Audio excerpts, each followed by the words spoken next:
Bonjour, je suis Stéphanie Aubertin, psychologue spécialisée dans l'intelligence et les émotions.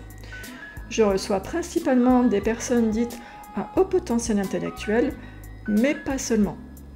Comme je n'ai pas envie d'être biaisée par mes représentations personnelles, je n'envisage pas la clinique sans la recherche. C'est pour ça que je suis devenue très pointilleuse sur tout ce qui s'échange autour des thématiques de l'intelligence et des émotions. Cette chaîne est donc née de la volonté de donner des ressources fiables pour vous aider à mieux vous connaître et ainsi combattre la désinformation en matière de psychologie.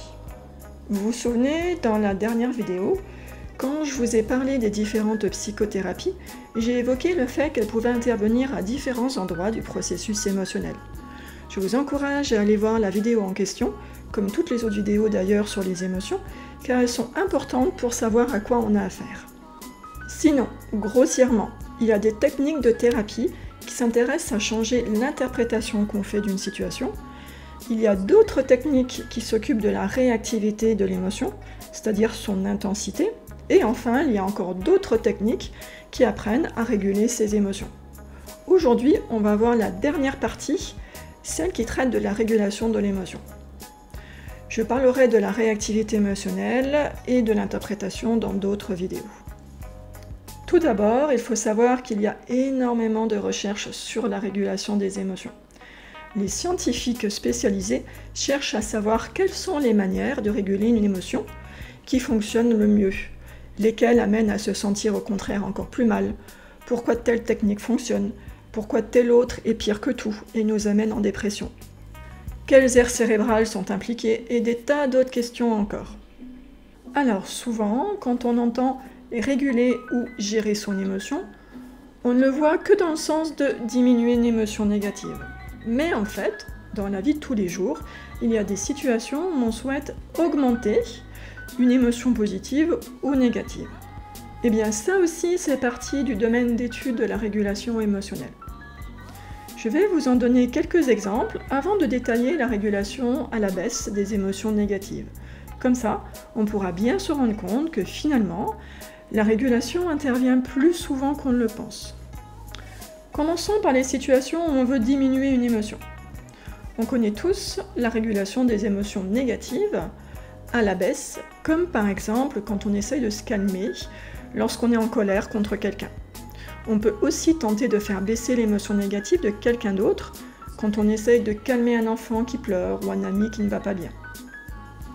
Dans certaines situations, ça ne se fait pas d'avoir des émotions positives et on essaye de les réfréner.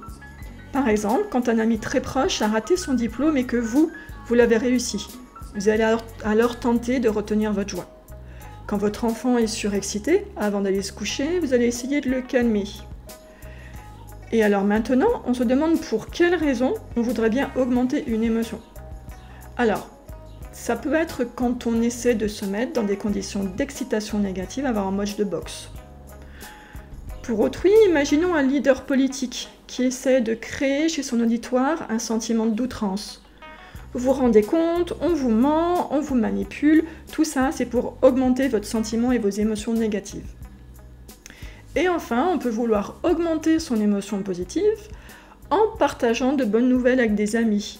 On peut aussi raconter une blague à un ami pour lui remonter le moral.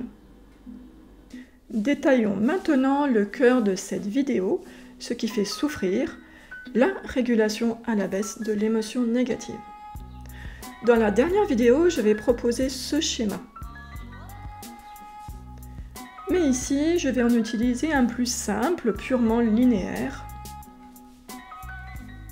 En fait, vous avez une situation sur laquelle vous allez porter votre attention. Et oui, parce que vous n'allez pas avoir d'émotion par rapport à un événement sur lequel vous ne portez pas attention. Ensuite, vous allez interpréter cette situation, l'évaluer. L'émotion va alors se déclencher avec toutes les composantes dont j'ai déjà parlé dans cette vidéo. Qu'est-ce qu'une émotion ? C'est ce qu'on appelle la réponse émotionnelle. Dans la vie de tous les jours, on va agir sur ces 4 points-là, et même parfois sans vraiment en avoir conscience. Qui n'a jamais évité un endroit, une situation qui le barbe ou le stresse ? Comme par exemple, éviter d'aller à certains dîners, parce que vous sentez que vous allez vous ennuyer. comme éviter l'avion si vous en avez peur, comme éviter de passer par telle rue parce que vous avez eu un accident dans cette rue-là. Bref, dans la vie de tous les jours, on sélectionne souvent les situations auxquelles on est confronté. Et lorsqu'on ne peut pas les éviter, on essaye de modifier la situation elle-même pour qu'elle nous arrange, ou du moins pour qu'elle nous dérange le moins possible. Votre voisin fait beaucoup de bruit et ça vous énerve. Vous pouvez modifier la situation en allant lui parler, en portant plainte pour tapage, en insonorisant mieux votre appartement. Et s'il n'y a pas de solution pour que votre voisin arrête de faire de bruit, vous pouvez tenter d'orienter votre attention ailleurs, en faisant de la méditation, en mettant la télé et en vous focalisant uniquement dessus. Les personnes anxieuses de parler en public peuvent se concentrer sur un espèce de gris-gris pendant qu'elles parlent, pour éviter de porter leur attention sur les réactions potentiellement négatives du public. Lorsque vous ruminez, après une mauvaise nouvelle, vous pouvez choisir de réorienter votre attention ailleurs, en regardant la télé, en faisant du sport, en mangeant, en allant boire un verre avec des amis, en sortant en boîte, enfin, quand elles seront réouvertes. Même les bébés font ça. Et oui, sucer son pouce, triturer son doudou, détourner son regard, tout ça, ce sont des moyens d'orienter son attention ailleurs que vers la source qui crée l'émotion. Ensuite, une grande partie de la régulation de l'émotion en thérapie, et principalement dans les TCC, thérapie cognitive et comportementale, concerne la réévaluation cognitive, c'est-à-dire l'interprétation, la réinterprétation plutôt de l'événement, d'une manière qui ne va pas générer une émotion. On connaît tout ça quand on essaye de voir le bon côté des choses, quand on dit qu'il faut voir le verre à moitié plein plutôt qu'à moitié vide, mais surtout quand on avait d'abord commencé à prendre mal une phrase ou un comportement de quelqu'un, et qu'on se rend compte que finalement on l'avait mal interprété. Quand on prend la perspective de l'autre personne, et qu'on voit qu'il n'avait pas de mauvaises intentions. Quand on se dit qu'on n'est pas nul en soi, mais qu'on a juste fait une erreur. Et puis, il y a une dernière manière qui permet de réguler notre émotion. C'est la modulation de la réponse émotionnelle. C'est ce qu'on fait quand on essaye de masquer son émotion devant quelqu'un d'autre, et qu'on ne veut pas que l'autre la voie, qu'il voit nos larmes. Quand on veut paraître une personne forte, et qu'on ne laisse transparaître aucune émotion. Dans les recherches sur la régulation émotionnelle, on parle de suppression. Une dernière manière de moduler notre émotion est tout simplement de l'accepter telle qu'elle. C'est tout l'objet des pratiques thérapeutiques basées sur la méditation de pleine conscience, ou comme la thérapie d'acceptation et d'engagement. Le but est alors de ne rien faire pour contrôler l'émotion, que ce soit à la hausse ou à la baisse. Elle fait sa vie et s'éteint presque aussi vite qu'elle est venue. Et vous, que faites-vous pour réguler votre émotion? On emploie généralement plusieurs de ces stratégies, mais souvent on a une préférence pour une en particulier. Alors faites une petite pause avant de voir la suite et dites-nous en commentaire quelle stratégie vous utilisez le plus souvent. Alors si toutes ces stratégies peuvent être utilisées avec efficacité, elles ne sont pas toutes bonnes, ou du moins bonnes sur du long terme. Qu'est-ce que ça donne au niveau de la recherche? Les chercheurs se sont penchés sur les stratégies particulièrement utilisées par des personnes qui ressentent des troubles de l'humeur, des troubles de la personnalité ou psychiatriques, et puis des personnes dites saines, c'est-à-dire sans importantes difficultés émotionnelles. Eh bien, il y a d'importantes différences. Prenons d'abord les personnes qui souffrent d'anxiété. À votre avis, quelles stratégies vont-elles utiliser? Étant donné que l'anxiété est caractérisée par l'évitement des situations parce qu'il y a une hypersensibilité à la menace, c'est comme ça qu'on dit, il serait logique que les personnes anxieuses, d'abord, sélectionnent les situations qui leur font peur, qu'elles orientent plus souvent leur attention vers les stimuli menaçants. Pensez notamment aux personnes qui ont une phobie sociale et qui vont être aux aguets pour détecter chez l'autre des signes de rejet.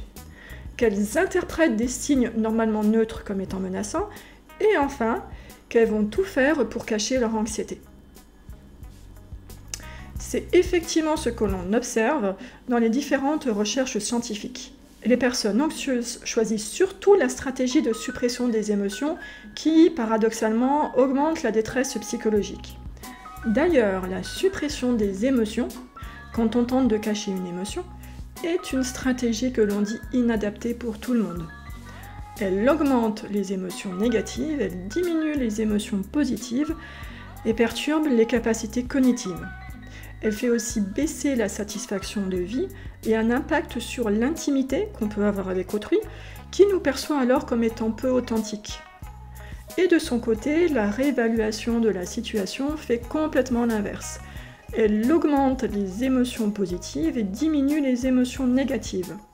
Si elle n'a pas d'impact sur les capacités cognitives, elle permet de rendre nos relations sociales plus intimes et augmente notre bien-être.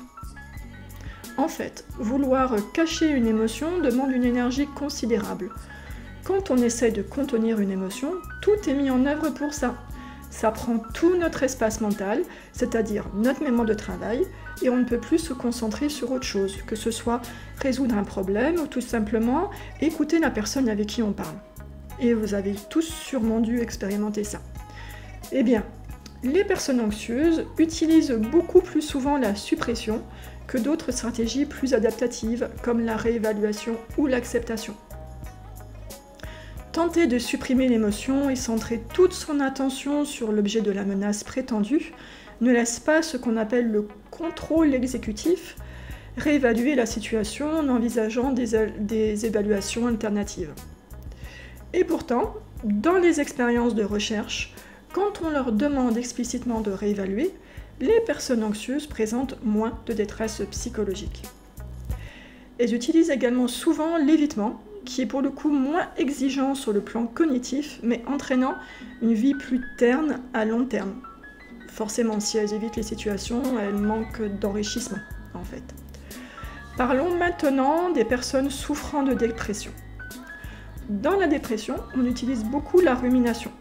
La rumination a un statut particulier dans les stratégies de régulation. Ici, l'événement n'est plus un événement externe, mais un événement qui est devenu interne. La personne ramène alors à l'esprit une idée pour la travailler plus loin et encore plus loin. On peut tous faire ça dans la partie modification de la situation pour réfléchir à des questions importantes et trouver des solutions. Mais dans la dépression, la rumination comporte deux choses. La première concerne le contenu des pensées qui sont négatives. Elle porte sur soi-même, le monde et l'avenir. Et la seconde concerne l'absence de solution de sortie à ces pensées. Elle tourne alors en boucle. Or, faire ceci exacerbe en fait et prolonge l'humeur dépressive. Quand on y réfléchit, on peut se dire que tourner en boucle avec des idées négatives n'est pas forcément une super idée. Et pourtant, les personnes en dépression considèrent que la rumination leur apporte quelque chose, comme le fait d'être conscient de soi et de comprendre mieux les choses. Elles ont alors un sentiment de perspicacité qui est beaucoup plus grand. Pour être passée par des périodes où je ruminais beaucoup, je me disais que la situation valait la peine d'être triturée dans tous les sens et que j'allais trouver une solution. En fait, si on ne trouve pas la solution rapidement, elle ne viendra jamais. Ce qui est délétère dans la rumination, c'est de ne pas sortir des mêmes idées et qui tournent en boucle.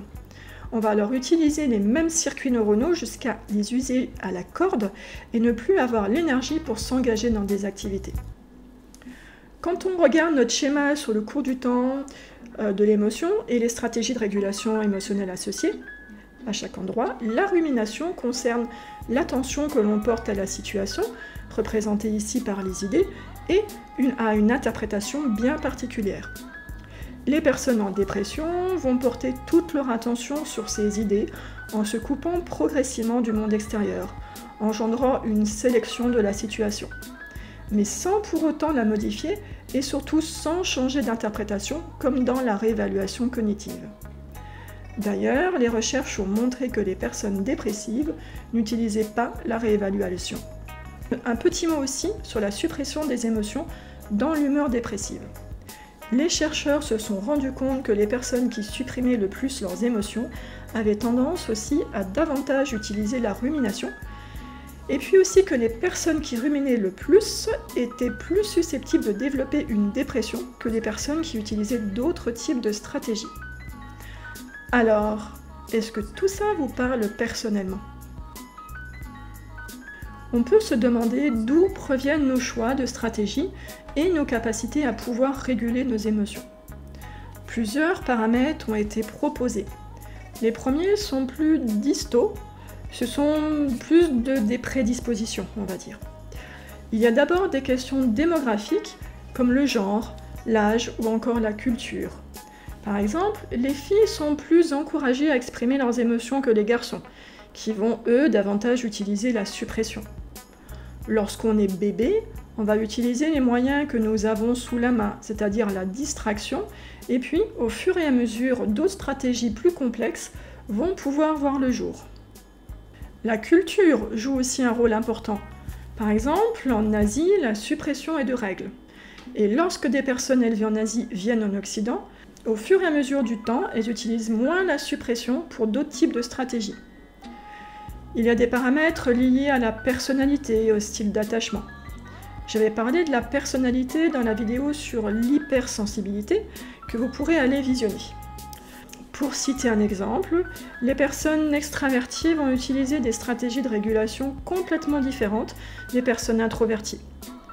Elles vont utiliser la réévaluation, la modification de l'attention et la distraction. Alors que les personnes introverties vont davantage ressembler aux personnes souffrant d'anxiété et vont utiliser plus souvent la suppression et l'évitement. Pour l'attachement, si une personne a un attachement évitant, elle va se retrouver sous la coupe des stratégies de régulation des anxieux. Il y a des facteurs cognitifs comme le QI et surtout les capacités d'autocontrôle. Les personnes avec un haut QI, quoi qu'on en dise dans les médias, utilisent leurs capacités cognitives pour modifier la situation et la résoudre. Mais il est nécessaire pour cela d'avoir un bon contrôle cognitif pour inhiber les pensées interférentes, qui sont souvent présentes dans les troubles émotionnels. Il y a d'autres facteurs qui sont plus individuels.